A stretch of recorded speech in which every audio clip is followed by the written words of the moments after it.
Hello, good morning, welcome to all of you. My name is Satyam Verma और आज हम start करेंगे मैकेनिकल इंजीनियरिंग का पहला सब्जेक्ट थर्मोडायनेमिक्स। तो थर्मोडायनेमिक्स का हमने पहले वो बता दिया कि व्हाट सिलेबस ऑफ थर्मोडायनेमिक्स बता दिया। अब हम पहला चैप्टर स्टार्ट करेंगे, बेसिक कॉन्सेप्ट्स ऑफ थर्मोडायनेमिक्स। तो चैप्टर का नाम basic basic concepts of thermodynamics. Basic concepts of thermodynamics. तो सबसे पहले यही क्वेश्चन अराइज होता है, what is thermodynamics. What is thermodynamics?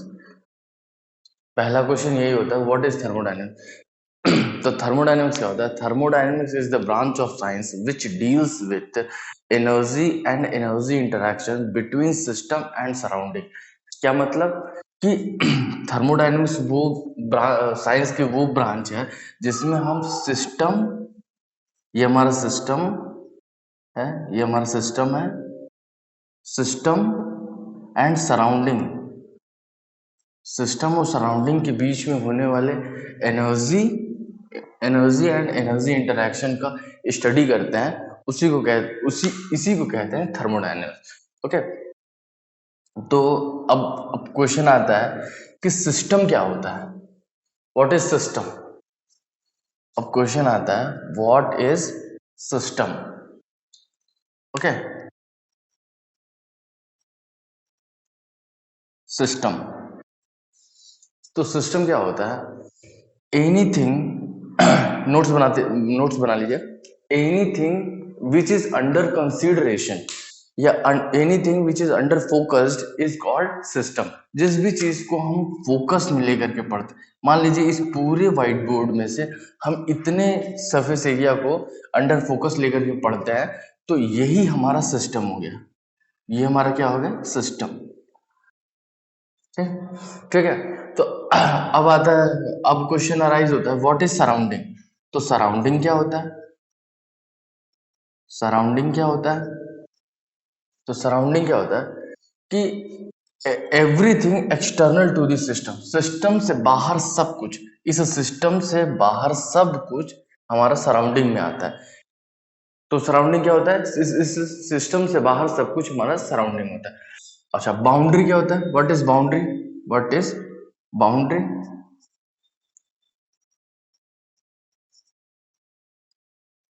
Boundary boundary वो होता है विच सेपरेट सिस्टम फ्रॉम सराउंडिंग। ये इमेजिनरी भी हो सकता है, रियल लाइन भी हो सकती है। विच सेपरेट, जो सिस्टम को सराउंडिंग, जो सिस्टम को सराउंडिंग से अलग करता है, उसे हम बाउंड्री कहते हैं। ओके। तो हमने पढ़ लिया, ये इमेजिनरी लाइन भी हो सकती है और रियल लाइन भी हो सकती है। ओके। अब हम अब हम पढ़ते हैं, जो हमारा सिस्टम है, हमने तो पढ़ लिया, ये हमने सिस्टम ले लिया, ठीक है, ये हमने सिस्टम ले लिया। अब हम पढ़ेंगे कि इस सिस्टम में जो मॉलिक्यूल हैं, इस सिस्टम में मॉलिक्यूल होंगे गैस के, या जो भी वो कुछ होगा इस सिस्टम में होगा ना। तो जो भी कुछ है इस सिस्टम में मॉलिक्यूल, उस मॉलिक्यूल पे हम किस तरह का अप्रोच लगाते हैं। तो हम पढ़ते हैं अप्रोच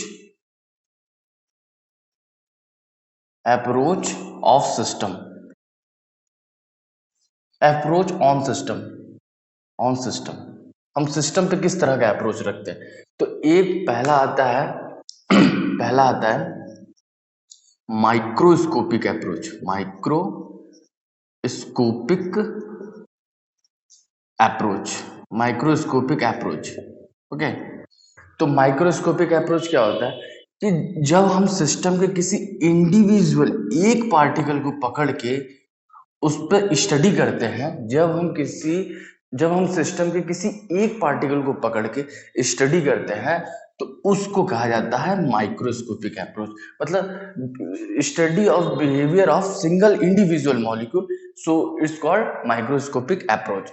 दूसरा आता है macroscopic approach, macroscopic approach. Macroscopic approach क्या होता है जब हम सिस्टम के सारे मॉलिक्यूल का एवरेज बिहेवियर को स्टडी करते हैं, when study of average behaviour of molecule, then it is called macroscopic approach.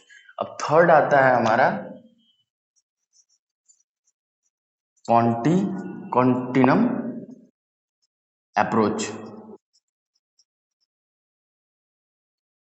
Continuum approach क्या होता है? देखिए, ये एक अप्रोच भी है, ये एक हाइपोथेसिस भी है। इसमें हम क्या हाइपोथेसिस लेके चलते हैं कि हम ये लेके चलते हैं कि जो हमारा वो है, क्या नाम है, फ्लूइड है, या जो हमारा मैटर है, वो उसके मॉलिक्यूल के बीच में, जो भी हमारा मैटर है उसके मॉलिक्यूल के बीच में इंटरमॉलिक्यूलर स्पेसिंग जो है वो नेग्लिजिबल है। उनके दो मॉलिक्यूल के बीच में कोई स्पेसिंग नहीं है, नेग्लिजिबल लेके चलते हैं, नेग्लिजिबल जिबल इंटर मॉलिक्यूलर स्पेसिंग। इसी को हम एक और तरीके से कहते हैं क्या, और matter is क्वांटी continuously distributed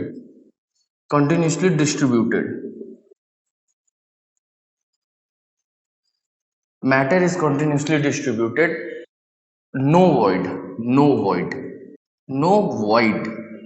So this approach or this hypothesis called a continuum approach, this hypothesis called continuum approach. Okay, अब हम चलते हैं, ये हमने पढ़ लिया सिस्टम, तीन अप्रोच के साथ, इस सिस्टम के मॉलिक्यूल पे तीन अप्रोच के साथ जाते हैं। अब हम पढ़ते हैं प्रॉपर्टीज ऑफ सिस्टम। अब हम पढ़ते हैं प्रॉपर्टीज ऑफ सिस्टम। क्या पढ़ते हैं? अब हम पढ़ते हैं properties of a system. Properties of a system. System की कौन कौन सी प्रॉपर्टी होती है? देखिए, सिस्टम में दो तरह की प्रॉपर्टीज होती है। एक होता है, पहला होता है इंटेंसिव प्रॉपर्टी। इंटेंसिव प्रॉपर्टी क्या होती है? इंटेंसिव प्रॉपर्टी वो होती है, those properties of a system which independent of mass of a system. वो प्रॉपर्टी जो सिस्टम के मास पे डिपेंड नहीं करती है, उसे इंटेंसिव प्रॉपर्टी कहते हैं। और इसका एग्जांपल क्या, कौन कौन सा हुआ? फॉर एग्जांपल प्रेशर, टेम्परेचर और डेंसिटी, विस्कोसिटी, etc। और प्रेशर, टेम्परेचर, डेंसिटी, विस्कोसिटी और all all form of specific energy, all form of specific energy is called intensive property. अब दूसरा कौन सा आता है? दूसरा आता है हमारा extensive property. Extensive property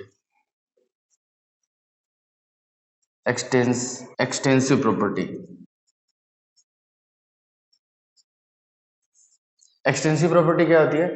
those properties of the system which dependent of mass of system, जो सिस्टम के मास पर डिपेंड करता है, वो उस प्रॉपर्टी को कहते हैं एक्सटेंसिव प्रॉपर्टी। कौन कौन सी प्रॉपर्टी होती है वो? जैसे मास, जैसे वॉल्यूम हो गया, and in all form of energy, जैसे kinetic energy, potential energy, internal energy. और इसमें ये इंटरनल एनर्जी हो गया, एंट्रोपी, एंथैल्पी, etc। ठीक है, ये ये हुआ इंटेंसिव प्रॉपर्टी, ये हुआ एक्सटेंसिव प्रॉपर्टी। अब हम चलते हैं, अब हम देखते हैं कि टाइप्स ऑफ सिस्टम क्या क्या होता है, सिस्टम का कौन कौन सा टाइप्स होता है, कौन सिस्टम कितने तरह का होता है। अब हम चलते हैं types of system, types of system. Types of system में क्या कौन कौन सा सिस्टम होता है। सिस्टम तीन तरह का होता है। पहला होता है क्लोज्ड सिस्टम, क्लोज्ड सिस्टम, पहला होता है क्लोज्ड सिस्टम। क्लोज सिस्टम में क्या होता है ओनली, क्लोज सिस्टम में क्या होता है ओनली एनर्जी, क्लोज सिस्टम और दो system in which only energy can interact with surrounding, with surrounding, surrounding, only energy can interact with surrounding। केवल एनर्जी सराउंडिंग से इंटरेक्ट कर सकता है, उसको कहते हैं हम क्लोज सिस्टम। और दूसरा कौन सा होता है ओपन सिस्टम, ओपन सिस्टम, दूसरा होता है ओपन सिस्टम। ओपन सिस्टम में क्या होता है ओपन सिस्टम और दो system in which mass as well as energy can interact with surrounding, with surrounding। मास और एनर्जी दोनों ही इंटरैक्ट करेगा सराउंडिंग से, तो वो होगा हमारा ओपन सिस्टम। तीसरा isolated system, isolated system, isolated system are those system in which neither mass nor energy can interact with surrounding। लिख लीजिए आप खुद ही, neither mass nor energy can interact with surrounding is called isolated system। अच्छा, इसका example है isolated system का, isolated system का example है यूनिवर्स, यूनिवर्स। और क्लोज सिस्टम का एग्जांपल है, लिख लीजिएगा आप यहां, क्लोज सिस्टम का एग्जांपल है piston cylinder arrangement without valve. Close system का एग्जांपल है piston cylinder arrangement without valve, और ओपन सिस्टम का एग्जांपल है piston cylinder arrangement with valve. Okay, अब हम आगे चलते हैं कि हमने पढ़ लिया टाइप्स ऑफ सिस्टम। अब हम इसके आगे चलते हैं प्रोसेस इन द सिस्टम, कौन कौन से प्रोसेसेस हो सकते हैं सिस्टम में, अब हम वो पढ़ते हैं। Process in the system, process the system, process in a system, process. तो देखिए कौन कौन से प्रोसेस हो सकते हैं सिस्टम में। पहला होता है reversible process, reversible, reversible process, reversible process. देखिए रिवर्सिबल प्रोसेस वो प्रोसेस होता है जिससे मान लीजिए ये कोई हमारा सिस्टम है, ठीक है, हमारा सिस्टम किसी एक पॉइंट 1 से किसी 1.2 तक गया,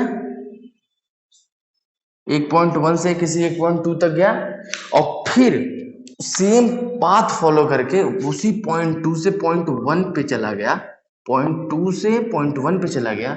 और इन दोनों प्रोसेस होने में 1 से 2 तक जाने में और 2 से 1 तक जाने में, इन दोनों के प्रोसेस होने पे इस सिस्टम न सिस्टम और ना ही सराउंडिंग, दोनों पे ही इन दोनों प्रोसेस होने का कोई इफेक्ट नहीं पड़ा, तो उसे हम कहेंगे क्या, रिवर्सिबल प्रोसेस। न तो मास पे कोई इफेक्ट पड़ा और ना ही न तो सिस्टम पे कोई इफेक्ट पड़ा और ना ही सराउंडिंग पे कोई इफेक्ट पड़ा। इन प्रोसेस सिस्टम के 1 से 2 तक जाने में और 2 से 1 तक जाने में, तो इसे हम कहेंगे क्या, रिवर्सिबल प्रोसेस। क्या कहेंगे, रिवर्सिबल प्रोसेस। लिखा था रिवर्सिबल प्रोसेस। ना तो सिस्टम पे कोई इफेक्ट पड़े और ना ही सराउंडिंग पे इफेक्ट पड़े प्रोसेस होने पे, और सेम पाथ फॉलो करके रिवर्स हो, तो उसे कहेंगे रिवर्सिबल प्रोसेस। ठीक है। अब दूसरा irreversible process. Irreversible process. Irreversible process क्या होता है? सिंपली कि प्रोसेस 1 से 2 पे गया, 2 से 1 पे गया, और सिस्टम या सराउंडिंग पे से दोनों में से किसी एक पे कोई इफेक्ट पड़ गया, उसके उस प्रोसेस के होने की वजह से कोई चेंजेस आ गए उन दोनों की प्रॉपर्टीज में, तो उसे कहेंगे क्या? Irreversible process. लिख लिया आपने? अब चलते हैं third, quasi static process. Quasi static process. Quasi static process क्या होता है? In a system, if a process takes place infinitely slowly, infinitely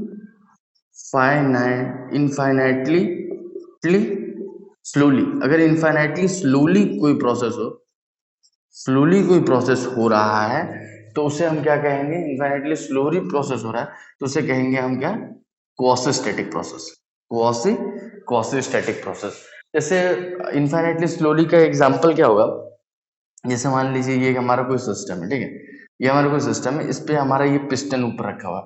अब हम इसके ऊपर 0.1 kg का मास, 0.1 kg का मास रखे, फिर हम 0.1 kg का मास रखे, फिर हम 0.1 kg का मास रखे, फिर हम 0.1 kg का मास रखे, तो पिस्टन धीरे धीरे धीरे धीरे करके नीचे आएगा, मतलब बहुत धीरे धीरे करके नीचे आएगा। इस और तो ये क्या हुआ? बहुत इन्फाइनाइटली स्लोली प्रोसेस हुआ। तो ऐसे ही प्रोसेस को कहते हैं क्वासी स्टैटिक प्रोसेस। अब मान लीजिए यहाँ फ्रिक्शन ना हो इन दोनों पे, यहाँ फ्रिक्शन ना हो, मान लीजिए यहाँ फ्रिक्शन है, फ्रिक्शन फ्रिक्शन लेस, अगर ये फ्रिक्शन लेस है, तो ये एक चीज याद रखिएगा, friction less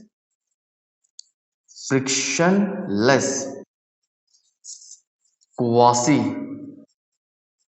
static process is reversible process, is reversible process. Frictionless quasi static process is a reversible process. अब हम चौथा कौन सा प्रोसेस आता है हमारा? चौथा हमारा आता है non quasi static process.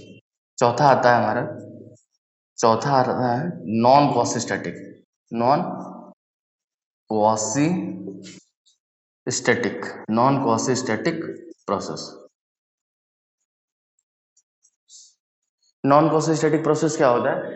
Simply infinitely slowly नहीं होगा, तेजी से होगा, तो वो नॉन क्वासी स्टैटिक प्रोसेस हो जाएगा, वाइस वर्सा हो जाएगा ना। अब हम चलते हैं, अब सिस्टम हमने पढ़ लिया कि कहाँ कहाँ क्या इस सिस्टम में जो जो हो सकता था वो हमने पढ़ लिया। अब हम चलते हैं पढ़ने कि जो सिस्टम के अंदर जो सब्सटेंस है उसके बारे में पढ़ते हैं। ठीक है। अब हमारी अगली हेडिंग है pure substance. Pure substance system, pure substance. Next heading pure substance. Okay. तो प्योर सब्सटेंस क्या होता है? प्योर सब्सटेंस वो होता है दो substance whose chemical composition is homogeneous throughout, मतलब उसका हमेशा केमिकल कंपोजिशन जो होगा वो होमोजीनियस होगा, तो उसे कहेंगे क्या? Pure substance. Chemical composition, chemical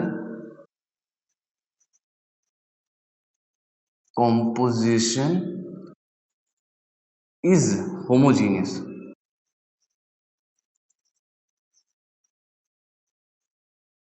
homogeneous throughout, so it is called pure substance.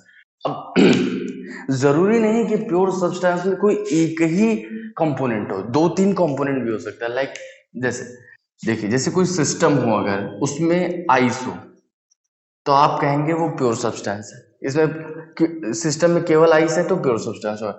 अगर वाटर है, ओनली वाटर है, तो वो प्योर सब्सटेंस होगा। अगर स्टीम है तो वो भी प्योर सब्सटेंस होगा। अब मान लीजिए जैसे हम सिस्टम बना के दिखाते हैं, अब मान लीजिए कि इसी सिस्टम में नीचे आइस है और ऊपर वाटर है,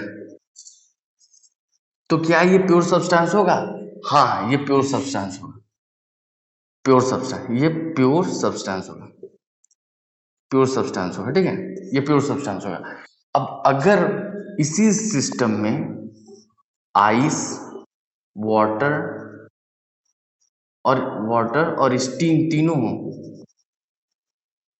ये क्यों प्योर सब्सटेंस है आप समझ रहे हो? क्योंकि इसका भी कंपोनेंट H2O ही है, इसका भी केमिकल कंपोजिशन H2O ही है, इसका भी H2O है, इसका भी H2O है और इसका भी H2O है, तो ये भी प्योर सब्सटेंस होगा। प्योर सब्सटेंस होगा,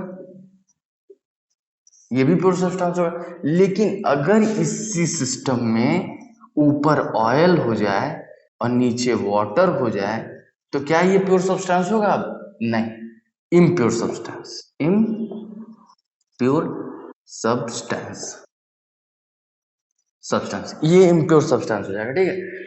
अब अगर हाँ, ये इतना हो गया।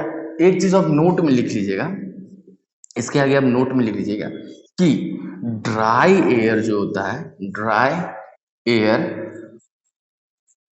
Is a pure substance, pure substance and moist air is a impure substance, pure substance। ये क्यों होता है moist air impure substance? Moist air impure substance क्यों होता है? क्योंकि अब एयर में मॉइस्चर अलग अलग जगह पे अलग अलग होता है, इसीलिए मॉइस्ट एयर जो होता है इम्प्योर सब्सटेंस होता है। मॉइस्ट एयर में मॉइस्चर वाटर कंटेंट कहीं कम या कहीं ज्यादा हो सकता है, इसीलिए मॉइस्ट एयर इम्प्योर सब्सटेंस होता है। लेकिन ड्राई एयर में मॉइस्चर नहीं होता है, तो वो हर जगह सेम बना रहेगा, उसका केमिकल कंपोजिशन होमोजीनियस रहेगा, इसीलिए dry air is a pure substance. अब अब एक साइंटिस्ट हैं, थे गिब्स, उन्होंने इस सिस्टम का डिग्री ऑफ फ्रीडम निकालने का एक फॉर्मूला दिया, जो कि है Gibbs phase rule. Gibbs phase rule, Gibbs phase rule. Gibbs phase rule क्या कहता है? गिब्स फेज रूल कहता है कि देखिए F plus P is equal to C plus 2, Gibbs phase rule, where F is degree of freedom, P is phase, C is number of component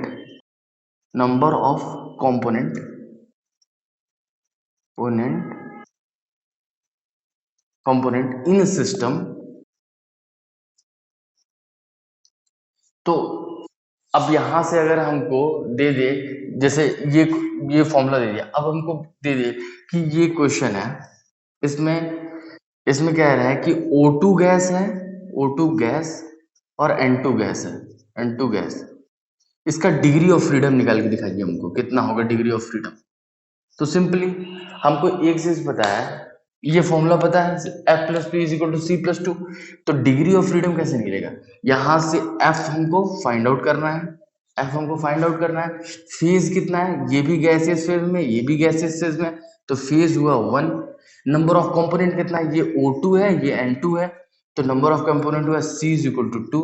तो हम formula में पुट कर देंगे F plus P 1 is equal to C मतलब 2, 2 plus 1, 1 से 1 degree of freedom आ गया 2। अब ऐसे ही एक और एग्जांपल देखते हैं, triple point of water.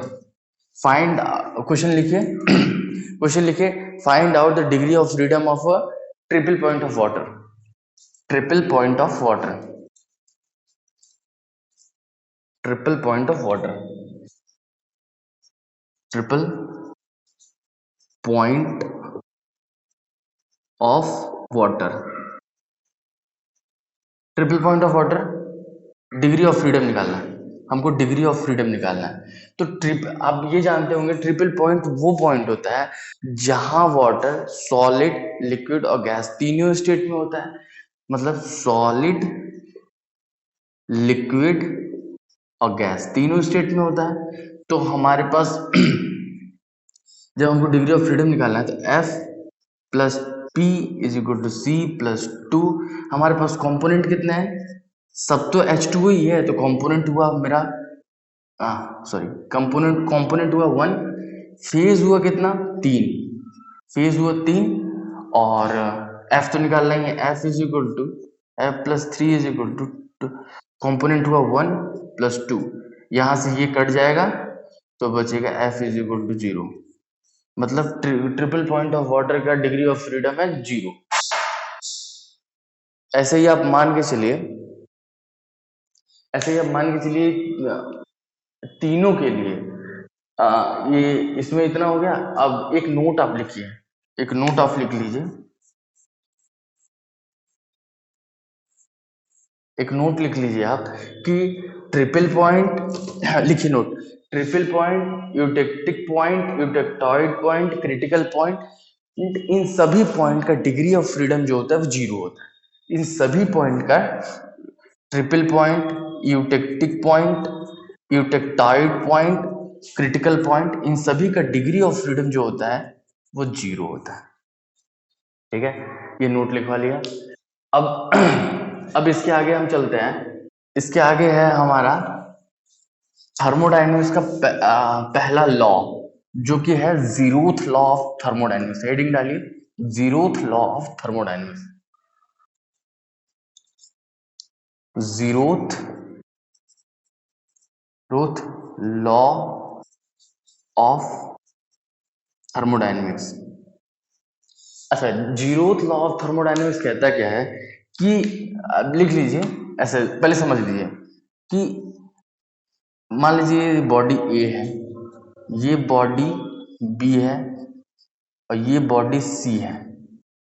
Zeroth law of thermodynamics कहता है क्या है कि if a body A is in thermal equilibrium with body B, if a body A is in thermal equilibrium with body B and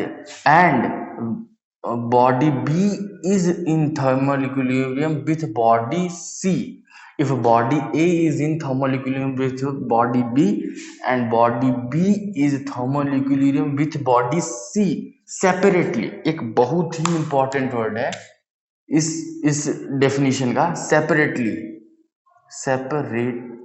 separately मतलब if body A is in thermal equilibrium with body B and body B is in thermal equilibrium with body C separately, then body ए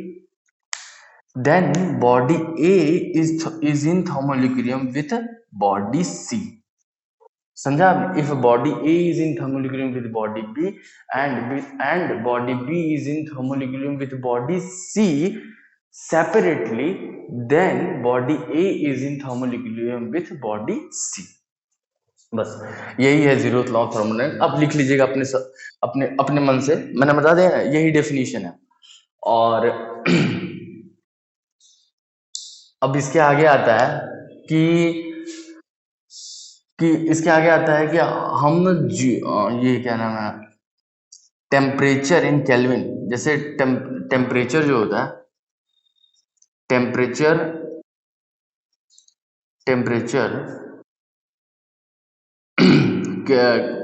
जैसे relation होता है kelvin temperature is equal two degree centigrade temperature plus 273.15, इतना कर देंगे तो ये जो degree centigrade का टेम्परेचर होगा वो केल्विन के टेम्परेचर में चेंज हो जाएगा। ऐसे ही टेम्परेचर फ़ारेनहाइट को अगर आप करेंगे तो 9/5 temperature degree centigrade, 9/5 temperature in centigrade plus 32 कर देंगे तो जो डिग्री सेंटीग्रेड का टेम्परेचर होगा वो फ़ारेनहाइट के टेम्परेचर में चेंज हो जाएगा। ठीक है, तो अब यहां से हम एक चीज देखते हैं, हमने पिछला क्या पढ़ा, ट्रिपल पॉइंट। तो हमने तो पढ़ लिया ट्रिपल पॉइंट ऑफ वाटर क्या होता है। ट्रिपल पॉइंट वो पॉइंट होता है जहां पे उसका डिग्री ऑफ फ्रीडम 0 होता है, लेकिन ट्रिपल पॉइंट पे टेम्परेचर होता कितना है। Temperature of triple point of water, temperature of triple point of water. तो टेम्परेचर होता है ट्रिपल पॉइंट ऑफ वाटर का डिग्री सेंटीग्रेड में होता है 0.01 डिग्री सेंटीग्रेड, ठीक है, 0.1 डिग्री सेंटीग्रेड। और प्रेशर होता है इसका 0.16112 किलो पास्कल। इसको याद कर लीजिएगा, किलो पास्कल, इसको याद कर लीजिएगा। ये पेपर में पूछा जाता है, ऐसे डायरेक्ट पूछा जाता है, इसीलिए मैं आपको बता रहा हूँ, इसको याद कर लीजिएगा कि ट्रिपल पॉइंट ऑफ वाटर का टेम्परेचर होता है 0.1 डिग्री सेंटीग्रेड। अगर इसी को केल्विन में चेंज करना हो, केल्विन में हो जाएगा 0.01 प्लस 273.15, तो ये हो जाएगा 73.16 केल्विन। ये हो जाएगा ट्रिपल पॉइंट ऑफ वाटर, इतना temperature triple point of water. तो यहां से हम 1 केल्विन का अगर डेफिनेशन निकालें, 1 केल्विन क्या होता है, 1/273.16 times 1 kelvin is equal to 1/273.16 sixth times of triple point of water. So यहां तक समझ में आ गया, ये 1 केल्विन समझ में आ गया, ये इतना होता है, इसको बस इतना ही पढ़ना था। अब देखिए, आपका थर्मोडायनामिक्स का बेसिक कॉन्सेप्ट खत्म हो चुका है।